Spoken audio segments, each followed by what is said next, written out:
കൈലി മറച്ചു കെട്ടി ട്രെയിനിൽ പ്രസവം. ട്രെയിനിൻ്റെ നിലവിളിയിൽ സ്വരം പുറത്തു കേട്ടില്ലെങ്കിലും അവൾ അമ്മയായി. കൈലിമുണ്ട് ഉപയോഗിച്ച് മറച്ചു കെട്ടി അവൾക്കുള്ള ലേബർ റൂം ട്രെയിനിൽ ഒരുങ്ങി. ആ സന്യാസിനിയുടെ കയ്യിലൂടെ ഒരു പുതുജീവൻ ഈ ലോകത്തിലേക്ക് പിറന്നു. ട്രെയിനിൽ യാത്രാമധ്യേ പ്രസവവേദന നേരിട്ട യുവതിക്ക് തുണയായത് ഒരു കത്തോലിക്ക സന്യാസിനി, അതും ഒരു മലയാളി. കഴിഞ്ഞ മാസം 10-നാണ് സംഭവം. ദിനസേവന സന്യാസ സമൂഹാംഗവും മലയാളിയുമായ സിസ്റ്റർ വസുന്ധയുടെ സമയോചിതമായ ഇടപെടലിലാണ് അമ്മയ്ക്കും കുഞ്ഞിനും പുതുജീവിതം ലഭിച്ചിരിക്കുന്നത്. സന്യാസത്തിന്റെ സുവർണ ജൂബിലി ആഘോഷിച്ച സിസ്റ്റർ വസുന്ധ പ്രൊഫഷണൽ നേഴ്സാണ്. ഝാൻസിയിൽ നടന്ന സന്യാസ സമൂഹത്തിന്റെ പ്രൊവിൻസ് യോഗത്തിൽ പങ്കെടുത്ത് മെയ് 2-ന് റായഗഡയിലേക്ക് മടങ്ങേണ്ടിയതായിരുന്നു അവർ. എന്നാൽ സഞ്ചരിക്കാൻ ബുക്ക് ചെയ്തിരുന്ന ട്രെയിൻ റദ്ദാക്കി. പിന്നീട് പുനഃക്രമീകരിച്ച ട്രെയിനിൽ മെയ് 9-ന് മടക്കയാത്ര ആരംഭിച്ചു.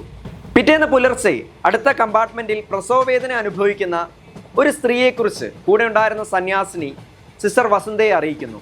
വൈദ്യസഹായമോ മറ്റ് സൗകര്യമുള്ള സ്റ്റേഷനോ ഇല്ലാത്ത മേഖലയിലൂടെയായിരുന്നു ട്രെയിൻ അപ്പോൾ സഞ്ചരിച്ചിരുന്നത്. ഗർഭിണിയായ സ്ത്രീയോടൊപ്പം ഉണ്ടായിരുന്നത് 2 പ്രായപൂർത്തിയാവാത്ത കുട്ടികൾ മാത്രമായിരുന്നു. നിസ്സഹായ സാഹചര്യത്തിൽ ഉൾപ്പെട്ടിരിക്കുന്ന യുവതിയുടെ അപകട സാധ്യത മനസ്സിലാക്കി പരിശുദ്ധ അമ്മയുടെ മാധ്യസ്ഥം യാചിച്ച് സിസ്റ്റർ വസുന്ധ ഇടപെടുകയായിരുന്നു. ഈ സംഭവത്തെക്കുറിച്ച് സിസ്റ്റർ വസുന്ധ വിവരിക്കുന്നത് ഇങ്ങനെയാണ്. പുലർച്ചെ സമയമായതുകൊണ്ടും നേരം വെളുത്തിട്ടില്ലാത്തത് കൊണ്ടും ഒരു സഹായം ചെയ്യാൻ പോലും ആരുമില്ലായിരുന്നു. ഒരു കൈലിമുണ്ട് ഉപയോഗിച്ച് മറച്ചു കെട്ടി ലേബർ റൂം തയ്യാറാക്കി. താൻ കൂടെയുണ്ടെന്ന മനോബലം ഗർഭിണിയായ യുവതിക്ക് നൽകി. പ്രാർത്ഥിച്ചുകൊണ്ട് പ്രസവ ശുശ്രൂഷ നിർവഹിച്ചു. സാമഗ്രികൾ ഒന്നുമില്ലായിരുന്നുവെന്നും പ്രാർത്ഥനയും അനുഭവവും മാത്രമായിരുന്നു കൂടെ ഉണ്ടായിരുന്നതെന്നും സിസ്റ്റർ വസുന്ധ പറയുന്നു. ഏകദേശം 3 കിലോഗ്രാം ഭാരമുള്ള കുഞ്ഞാണ് ജനിച്ചത്.